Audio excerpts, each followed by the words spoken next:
Yeah. 1935. Oh, Yeah, I don't even fit up that. yeah. That's, I don't even know that seems that I work in. Yeah, I like the t-shirt. oh, yeah, that's, I got that, Dad's weekend. That was so much fun. My parents were days in there.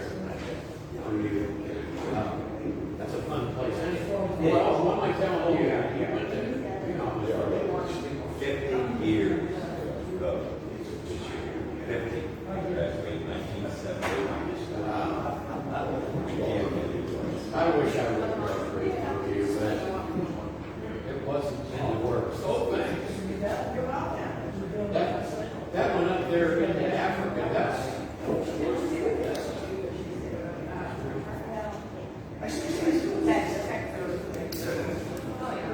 It looks like maybe Ethiopian or Egypt. True. Boy, we're. I love the music back. Thank you.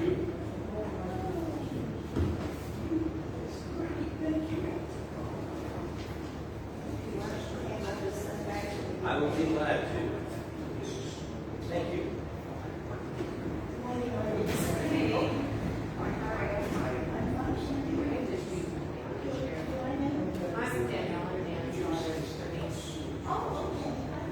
I'm sure we've met once before.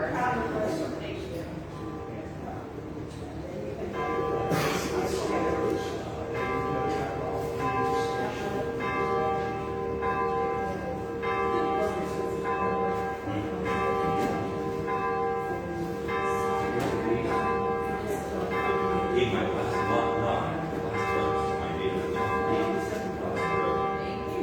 I call getting yes,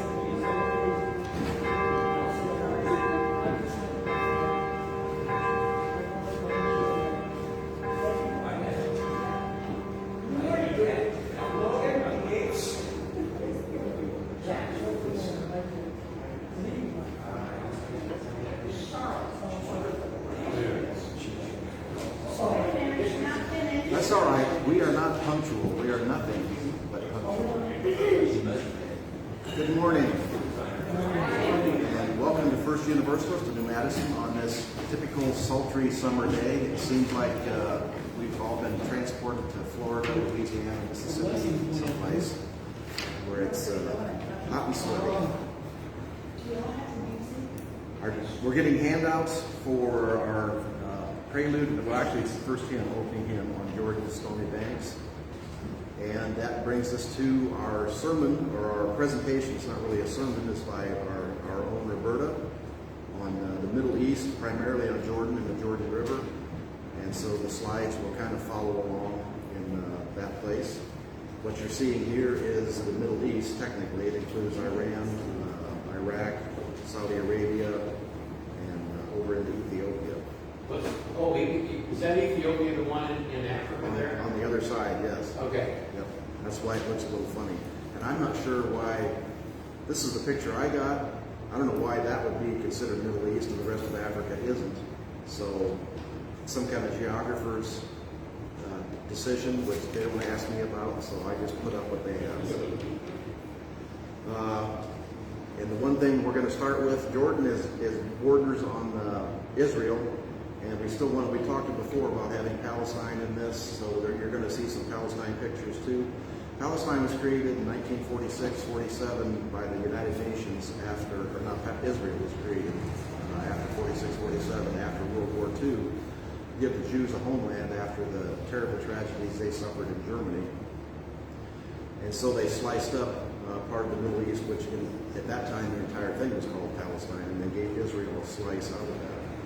But what's in green in 1946 was all called Palestine, and this is where, if you follow along as the progression goes, what you see in green now is what's left under Palestinian control. So, our welcome is in your hymnal 429.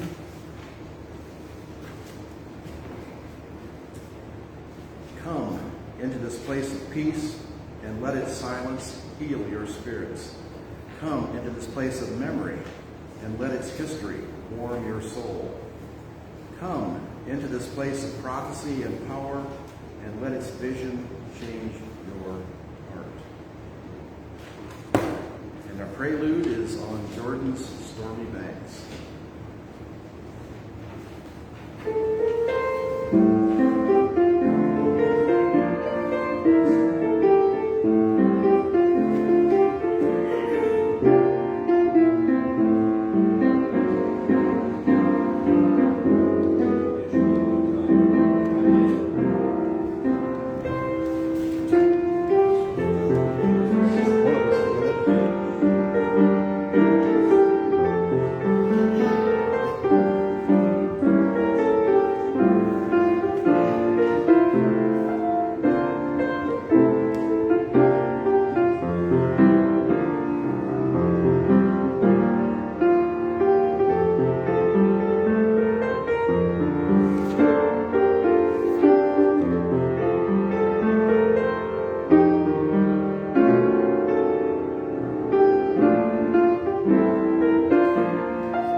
Stirring beginning.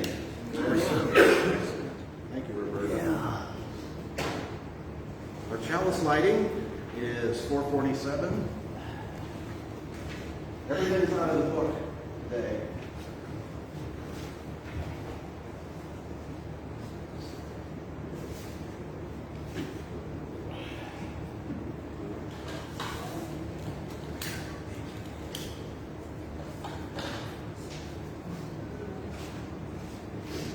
At times, our own light goes out and is rekindled by a spark from another person.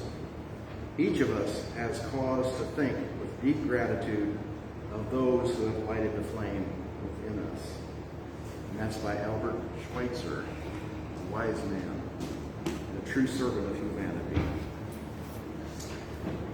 Our opening hymn is on Jordan's Stormy Banks. You should have a handout.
We try to start with a meditation, and I forgot to bring my wife's Buddhist bowl, singing bowl. I've ordered one on the internet, so we'll see what it sounds like. Hopefully the example sounded nice. I was really tempted to go over and ring the church bell. I've never heard that. Right, let's do that. Let's do it. So this is your time of meditation. All right. I kind of like that. Technically, we're not supposed to talk, but we may just go ahead and do that instead. That is a nice mellow tone. And the idea is to center yourself on worship, on community, on opening yourself up to the larger world and being able to share yourself with the larger world. All of us have something to offer if we can just get past that initial shyness, that initial fear that somebody will not accept it. We don't care whether they accept it or not. We offer it in free will, and if they will take our help, we are more than happy to give it. If they reject it, it's still there whenever they need it. Our slide this time is the actual map outline of Jordan. Jordan was formed approximately the same time as Israel, and Palestine was divided. And because it was part of the British Commonwealth, you might be surprised by the outline of the country. Have you ever seen a country with straight lines on a map? Most countries follow rivers, natural landmarks, and they were kind of formed as kind of an amorphous thing that just happened over time. This country was carved up by surveyors and politicians, and that's why it looks the way it does. One border is the Jordan River, which is what we're concentrating on today. The Dead Sea is at the top, that little green area at the top, and the Gulf of Aqaba is down below. That is Jordan's only outlet to the outer world. They have like 15 miles of border there with a seaport where they can import and export goods. Jordan was given a king at that time. I think he's still alive, and I think he's the one, isn't he the one with the American wife? His son is now. His son is, okay. He has a Jordanian wife. My history is back about 30 or 40 years ago when I was really paying attention. Okay, affirmation 457. I am only one, but still I am one. I cannot do everything, but still I can do something. And because I cannot do everything, I will not refuse to do the something that I can do. Edward Hale. All right, and the children's story. This is, I think everybody is aware of the wall that Israel has built to protect themselves from the Palestinians. As I told you a couple weeks ago, and as you probably know, I spent some time in Berlin before East and West Berlin was reunited, and lived like 2 blocks from the wall, and spent a lot of time, not a lot of time, but a fair amount of time kind of watching the wall, and went out to Berlin. Even the western section had an actual farmer section, had a country that section that was actually farmland, and to see the wall and watchtowers going through cornfields was a pretty amazing sight for a farm boy from Indiana. So, our children's story is the small one. This is a new take on the Good Samaritan, and it has donkeys in it. You know how much I like equine. So. There once was a donkey named Small One. He had been loved by a boy who cared for him very much, even though Small One was old and could not do hard work anymore. And if you've seen pictures of the donkeys in the Middle East or any African country, you know how hard they work. They carry loads twice their own size. The boy had sold Small One to a kind man. The man used the donkey to carry a pregnant woman to Bethlehem. Do we know who that was? For the census taking. There, the couple had a baby in a stable. And because there were no rooms at the inn, the man's name was Joseph, and the woman's name was Mary, and they named the baby Jesus. Jesus and his parents kept Small One even though he was old and weak. Small One stayed most of the day in the yard, and the little one named Jesus would often play with him. One day, Small One wandered away from the house and the stable, away from the noisy chickens and the bleating sheep. He was looking for a quiet place to rest. No one noticed that the little old donkey had left. Small One kept wandering. Soon he came to a steep, rocky hill. He stumbled and fell, rolling down the hill until he stopped. His frail body tumbled into an awkward heap. He was cut and bruised. One of his legs was twisted under him. Small One closed his eyes. The boy was walking on the road from Jerusalem to Jericho. He was older now, and he was going to sell some valuables for his father, and was carrying them inside his robes. His father had warned him about thieves who might attack the boy and rob him, so the boy looked anxiously about him as he walked. Then, at the bottom of the next hill, the boy saw the little donkey. Could it be? The boy ran down the hill. Small One, he exclaimed. There was his old friend, crumpled in a small heap, cut and bruised. Tears came to the boy's eyes. How could he help his friend? The boy looked up and saw a figure on the horizon. Here was someone who could help him. The figure came closer. It was a priest. Surely he would help. Holy One, this animal is badly hurt. Can you please help me? The priest spoke quickly. That animal is better off finding peace in death. There is nothing you can do for an old, sick donkey. Better just leave him there. The priest hurried off, leaving the child and Small One. The boy could not leave Small One. He could not let him die by the side of the road all by himself. He hoped that someone would help him move the old donkey to a place where he could get better. Another figure appeared at the top of the hill. Again, the boy implored, "Please, this animal is badly hurt. Can you help me?" The man barely glanced their way. He paused. He passed to the other side of the road, as far away as possible. Another figure appeared at the top of the hill. This one had a strong young donkey with him. They walked carefully down the rocky hill and stopped by the side of Small One. "The old donkey is badly hurt. Can you help him?" asked the boy again. The man looked at the boy. There was kindness in his eyes. He could tell that the boy was upset about the old donkey. "What would you have me do for this animal?" asked the man. "He is very old and looks badly injured." "Do you have anything we can use to clean his wounds?" asked the boy. "Yes," said the man. He took a jug of wine and a jug of oil from the bags on his donkey. Then he used the wine and the oil to clean Small One's cuts and bandaged his leg with a stick and some linen. "What should we do now?" said the man.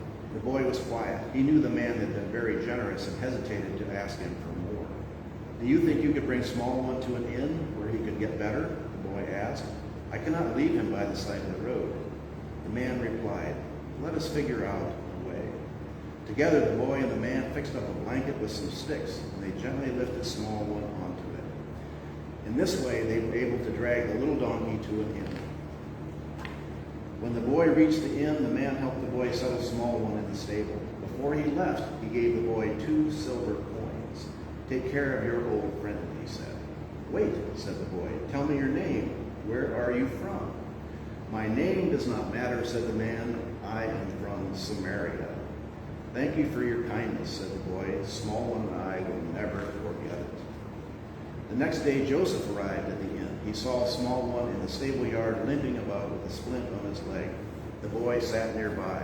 "Small One," exclaimed Joseph, "I found you." The boy explained what had happened to small one. He told Joseph about the strangers who would not help and about the stranger who did. That is a good story, said Joseph. I will tell that story to my son, who will be so happy to see small one. We will call the man who helped the good Samaritan. The boy gave small one a hug. He knew that his old friend would get better again with his family. He climbed high atop the wall of the inn to wave goodbye to small one once again as he hobbled off with Joseph to his home. The end. The origin of the story of the Good Samaritan. Okay. Sharing of joys and concerns. This is actually what the watchtowers in Berlin look like, and this is actually the watchtower in Jerusalem. This is what the Israelis have constructed. It's pretty scary when you think about the connections between the two. All right, we have joys and concerns. Yes. Thoughts and prayers for my friend Carl. I spoke about him before. Carl is now in a nursing home. He's 56. He's doing pretty bad. So it just seems like the universe has been kicking him in the shins here for quite some time. It's a long story, but really thoughts and prayers. I have joy. Yes, it's always nice to have a joy. Finish with a joy. 1:30 on Tuesday morning, I got to pick her up in Indianapolis, but she's helping out with our second grandchild. Oh, all right. California. And if you ask me, I will show you more pictures than you really want to see. He's 3.5 months old, and he's already 6 months old. He's a big kid. Pictures after the service. Yeah. Yes. We're happy to have our niece Danielle with us this weekend. All right. It's been fun. This is Paula's and Chaz's niece, Danielle, and she was married in this church 3 years ago. So, back when there were a few more people here and it was a little more active. So, we'll see what happens. We're not giving up hope. So, yes, Roberta. I have a joy which makes me smile, and I hope it will make you smile too. For my birthday, Jeff called and said he was coming home for my birthday, but that was the 20th and stuff. But then he had a call from a prince over in Abu Dhabi who wanted Jeff to come over there, and Jeff said, I cannot. I'm coming home for my mother's birthday. Now, how's that for a good boy? Yeah. And so, pretty soon, a flower shop in town, I think we only had Helen's now perhaps, called and said, we have things here for you, and we tried to deliver them. Could we bring them out now? And I said, oh, I'll come out and pick them up. And I thought somebody sent me a nice birthday for my birthday. And I went, she said, no, you can't pick them up. We'll have to bring them to you. So here they came, and they had a wooden crate, this big, a lovely wooden crate, not just any old wooden crate. It was full of all kinds of groceries and an assortment of things, cheeses, wine, the whole shebang. And not only did I get this wooden crate full of things, I got a floral bouquet. It didn't look like a funeral arrangement, but it was this wide, this tall, this thick through, all white flowers, beautiful. And the card was from the prince of Abu Dhabi. That is a memento. And of course I called Jeff immediately, and I said, oh, the sheik sent me flowers. He says, mother, you don't say sheik, it's sheikh. So we all know to say sheikh instead of sheik. I didn't know that. Well, at least I know it now, I don't know. Doesn't the media say chic? What? Doesn't the media say chic? I think they do. I think they do. Yeah. But I guess if you are in Abu Dhabi, you say sheikh. Yes, yes. Somebody shake went to your party with all those great food stuff. Yes. Somebody needs to notify the early bird. You'd be a prominent person in town getting presents from a sheikh. So that easily would make the paper. Yes. Yeah, okay. But thank you for listening. I thought it was a funny story. It was a good story. Yes, good story, and it's nice to have sons with friends in high places, and it's nice to have a son who serves our country and us, as well as Jeff has for his whole life, and has gone back again into a place that's not the safest. So we really thank him for his service. All right, my concern is Curly. That's who this is. Curly has a blown tendon, so he's on the disabled list. And we're going to see the vet's given us options about what we can do. Stem cell surgery. We have Margie, who's the actual principal owner and the horse person, will make the decision on what the treatment is. But hopefully Curly will be able to be back on the track. He's had a pretty good summer. He's won like 6 races this summer, so he's almost made enough money to pay for his surgery to repair it. So we'll see. How old is he? Curly is 3. 3. Started out as a 2-year-old, did pretty good last year, and has been doing really excellent this year up until now. So, and you can see Curly likes carrots. So we're hoping carrots will work for him. Where do you store, where do you keep him? Curly is in the stable at Greenville. You know where the track is at Greenville? Absolutely. And barn number 1, right at the end. He's about a third of the way down. You're welcome to go and look. Actually, Annie Oakley days are still today, and the fairgrounds is open. And I'll probably be up there after church giving him another carrot and massaging his leg. So we'll see whether that does any good. So yeah, you're always welcome to visit. And I hope to have, he was going to race at Greenville in August, but obviously he's not going to do that now. But then everybody can see him if they wanted to. Okay, Roberta is going to speak to us on Jordan, all the many aspects of Jordan. And this is the Jordan River, and this is the spot, supposedly, where Christ was baptized. And of course, they have the churches and all the buildings that go on there, and you can see the people gathered in front. It's become kind of a tourist thing now, where you can get baptized at the same place that Christ was.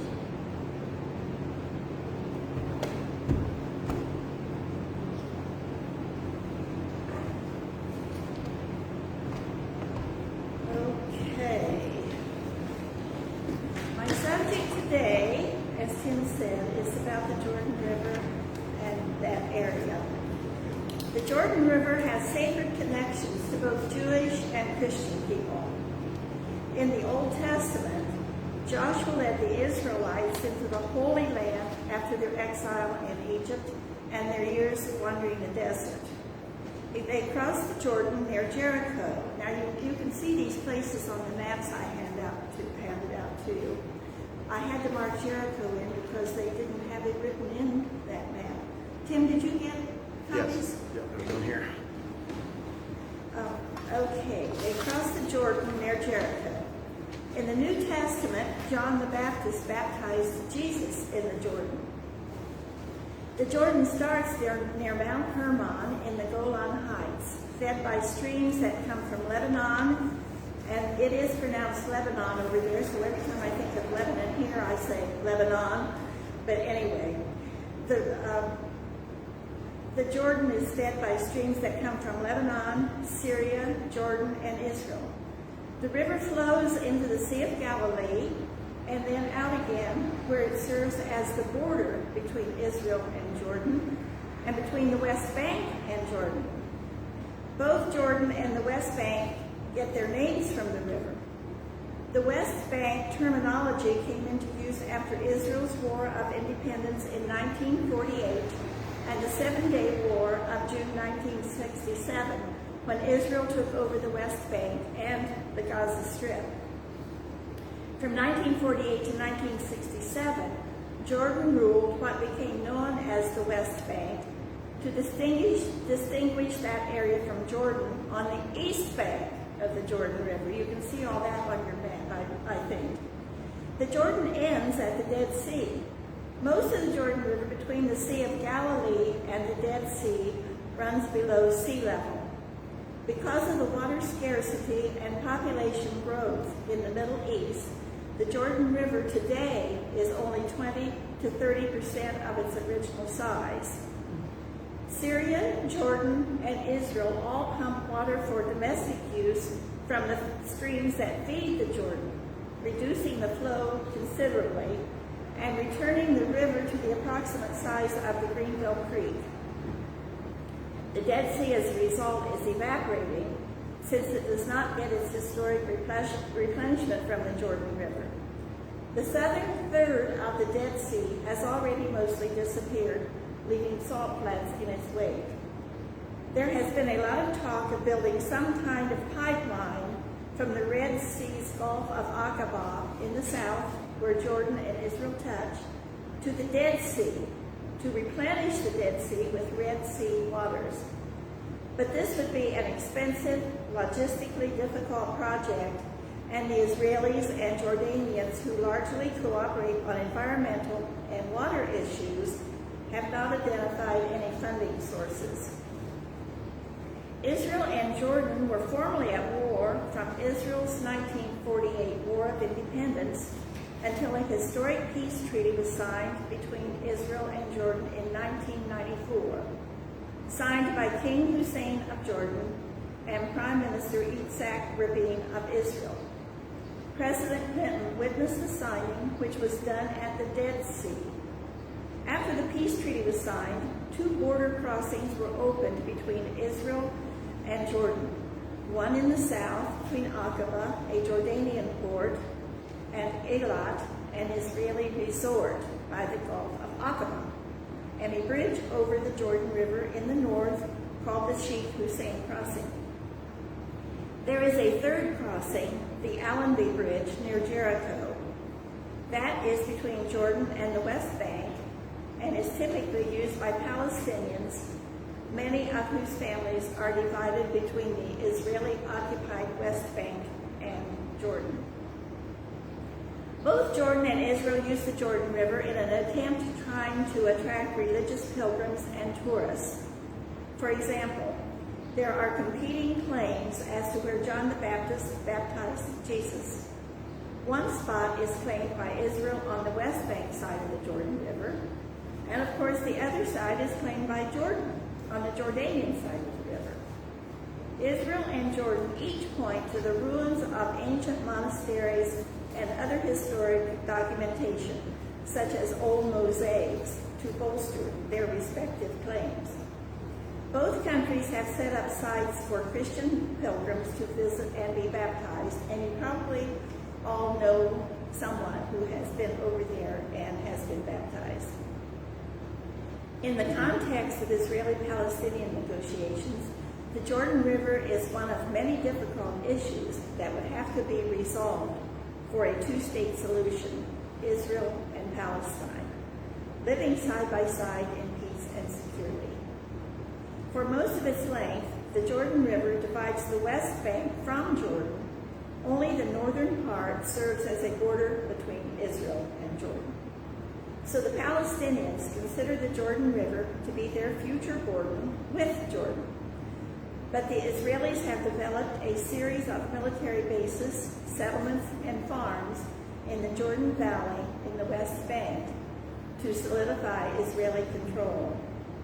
The current policy of the Israeli government is that in any future arrangement with the Palestinians, the Jordan Valley for its entire length must remain under Israeli control for security reasons.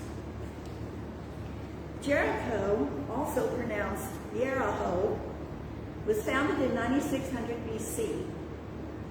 BCE, settled as far back as 10,000 years ago. It is located in the West Bank and is still a Palestinian city. It is a most popular destination among Palestinian tourists. The Palestinians are Arabs, and they are identified by their names. They are heavily settled on the West Bank and the Gaza Strip. The Gaza Strip is now twice the size of Washington, D.C., with 700,000 people in D.C. and 2 million in Gaza. Jericho is the oldest city on the planet, located in the West Bank and known today as the Hill of the Sultan. I'm told that Palestinians are Arabs and Israelis are Jewish. We know that Joshua fit the Battle of Jericho and the walls came tumbling down because Elvis told us so. You remember that? When David and I visited Jeff, who was posted to Israel at that time, we drove north from Tel Aviv, then east to cross the Sheikh Hussein Bridge into Jordan. Because the fear of terrorism against Israelis, those crossing into Jordan were required to change their Israeli license plates to Jordanian plates, which we had to do. So the crossing procedure took time. Our car had to be inspected, show registration documents as well as our passports, get visas on the spot, and change the license plates to Jordanian plates. When returning to the river, we reversed the procedure to return to Israel and Tel Aviv. That's my story on our trip to Israel and all. So, How much time did you spend in Jordan? in Jordan? Yes. Most of a day. Most of a day? Yeah. Did you go to any place specific or just go to the bazaar? Well, I forget.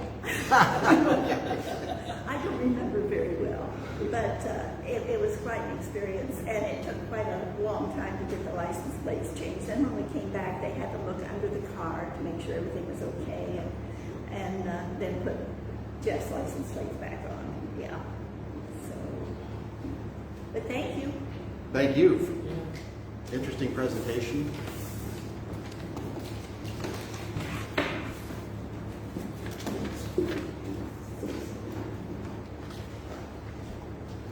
Any other discussion on Palestine, Jordan, or the Middle East? That's one of the things we kind of went through. I kind of got hung up on the horse. There's other places that we need to do on Joyce and Conservatively may drift back to that a little bit. Palestine is one of those places where there is a continuing problem going on that needs to be addressed. The previous administration addressed it in one direction, and it's kind of the course is kind of switching back toward the center again now, so we'll see how that works. Also, we want to keep the people in Florida in our hearts and prayers. With the collapse of the building, I think they found 97 sets of remains now. And my understanding was there was 127 people missing, so where are those other people? It's a hospital. They're going to be sifting through the remains, running through the building, because the site is cleared now. And that's what the question is, what do you do with the site? Does it become a memorial, or are you going to sell it to a developer and put another building up? So there's interesting things going to be happening there. We can't forget the West. So many fires now in so many places, so destructive, and so many people are being displaced, and so little hope of any resolution. Never rains, but it pours, so to speak. I think it was in Phoenix. There were floods. There was like flash floods and washed away houses, cars, buildings, destroyed the streets.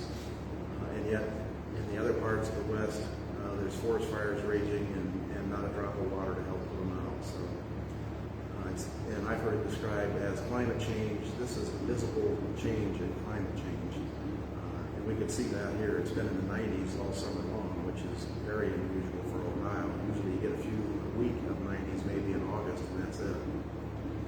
So we want to keep all those places and people in our hearts and minds. Okay, offering. Our offering statement is $674.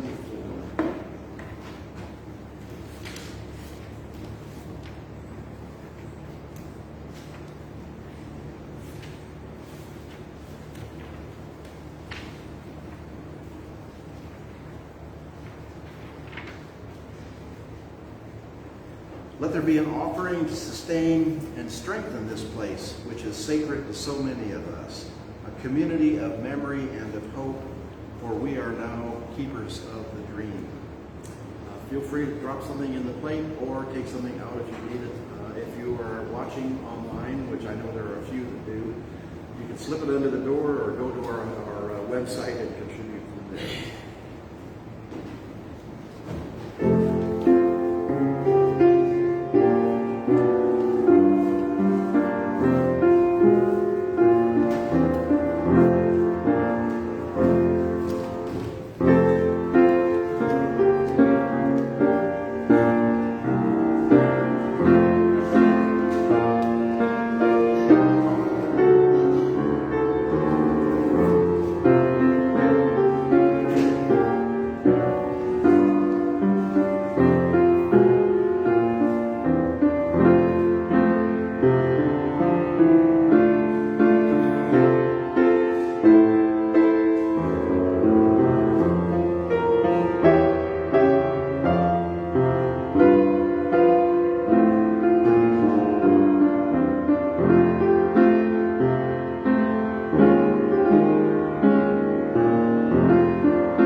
Deep river, my home is over Jordan.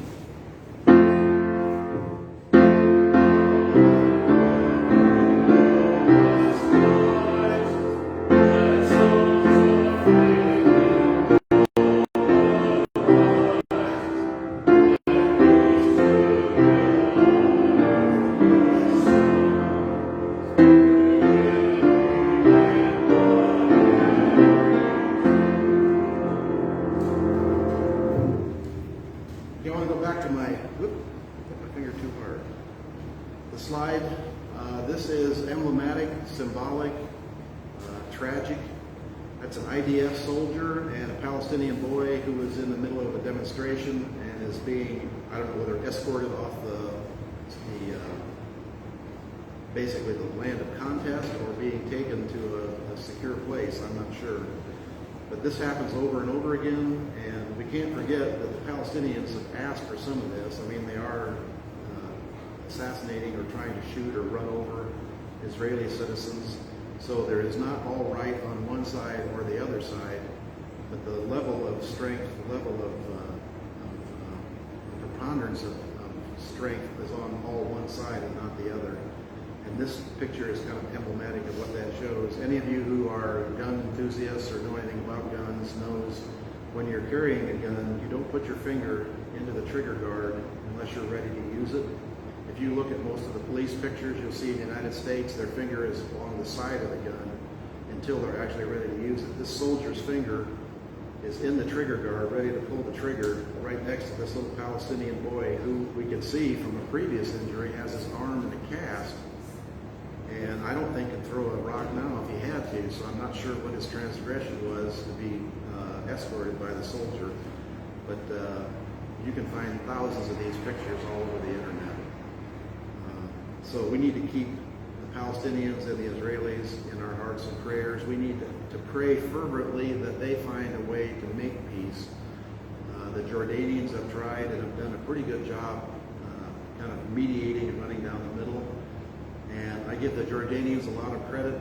The one article I read said that they have more refugees in Jordan than any other country in the world. There are at least 2 million Palestinians who are living in Jordan. And they're not Jordanian citizens, they're Palestinians who are in refugee camps. Plus there are Iraqis from the Iraq War. There are Syrians from the Syrian War. The country is just flooded with refugees, and I'm hoping the UN is giving them a little help to maintain that, but the country is still bearing all that on their own, so hats off to Jordan. All right, does anybody know what this is? Petra? Petra. And does anybody know where Petra is famous for? What? What movie Petra is famous for being a part of? Oh, yeah. Indiana Jones Indiana Jones and the Last Crusade. This is the Petra that was in the last scenes of Indiana Jones and the Last Crusade. Petra is an actual place in Jordan that you can visit if you go to Jordan. It's pretty impressive. Okay, our closing hymn is 104, When Israel Was in Egypt's Land. 104? 104. That's what I was told. I haven't looked it up yet. Yeah.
So, can anyone tell me why we as human beings don't seem to learn from past experiences? You look at the people who have been oppressed, and what happens when they're freed? Do they turn sensitive and become the freers of other oppressed people, or do they become the oppressors in their own right?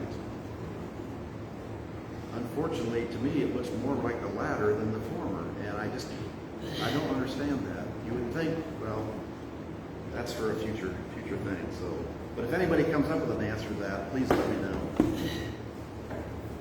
Okay, our closing words are 680. Because of those who came before, we are.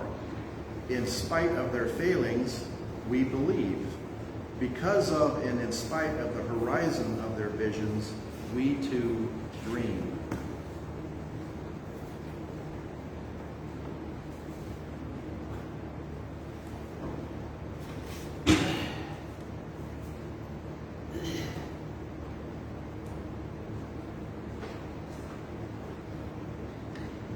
Lemonade and cookies and Dale croissants back there for anybody who wants a snack after church. Eat them or they go in the freezer. Our last thing is postlude, which is going to be a presentation by Mike and Roberta. Joshua fit the Battle of Jericho. And this is, does anybody know where this is? This is Wadi Rum. Wadi is like an open area, like a valley in the desert. And Wadi Rum is famous for its spectacular scenery in the southern part of Jordan. You can see it on the map. So if you make it to Jordan, be sure and see the Wadi Rum. Okay. Joshua fit the Battle of Jericho.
Sunday. She did the music, she did the message, she organized everything. Only God would provide such one every Sunday. My job would be a lot easier. And so anybody is welcome. If you have something you'd like to bring, please feel free. And if you don't feel like doing the music, Roberta will pitch in and do the music for you. And Lloyd. That ends our service. We have snacks. We want to remember Carl, who's going through a difficult transition. So hopefully life will be easier for him no matter what the outcome is. And we want to thank Danielle for being here. Appreciate having other visitors. So that will be it for today. Always, the virus is still spreading. I say this every Sunday, but I'm not going to quit saying it. Particularly in the unvaccinated, which are only 30-some% of Dark County is vaccinated. So if you go to Walmart, Kroger, any place like that, even though there's nobody wearing masks, 70% of those people have not been vaccinated, which means they can be spreading that virus. Even if you have been vaccinated, don't take a chance. Don't take a chance on bringing it to your family or your loved ones or anyone else. So we hope to see you next Sunday. Stay safe.